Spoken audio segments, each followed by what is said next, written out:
د حضرت عبدالله او د حضرت آمنه رضی الله عنها نکاح. هر کله چې عبدالمطلب د دغه سلو خانو د ذبح کولو نه د قرباني کولو نه فارغ شو، نو د عبدالمطلب زړه ته راغله چې د خپل زوی له نکاح وکم، رشته ولوکم. او هر پلار له د هغه د فکر پکار ده چې د هغه اولاد بالغ شي، که پرس که جینۍ ده نو د هغې دپاره د مناسب ځای وګوري چې په هغه ځای کې دا پلار د هغه لور نکاح وکړي، رشته وکړي. او که چېرې زوی دی نو هم پلار له پکار دی چې هغه خپل زوی له په مناسب ځای کې رشته وکړي، واده وله وکړي. دغه رنګې د عبدالمطلب هم دا خیال راغی چې د خپل زوی له رشته وکړم. دا لاړو قبیلې زهره ته. قبیلې زهره کې د وهب بن عبد مناف لور، د وهب بن عبد مناف لور آمنه سره عبدالمطلب د خپل زوی عبدالله رشته وکړه، نکاح ولا وکړه.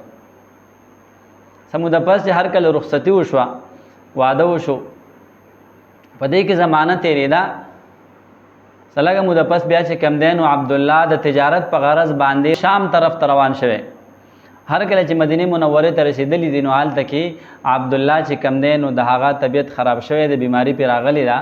نو د هغه بیماری د وجې قافله شام طرف ته مخکې تللی ده او عبدالله ته په مدینه منوره کې د خپلو ماماګانو کرا پاتې شوی. قافله شام طرف ته تللی ده، حال ده کې تجارت هم کړی، تجارت نه بعد واپس قافله چې کم دی نو مکې مکرمې ته را رسېدلې ده. نو عبدالمطلب د قافلې والو نه د خپل زوی عبدالله باره کې معلومات کړي چې یاره عبدالله څه شو، زما زوی څه شو.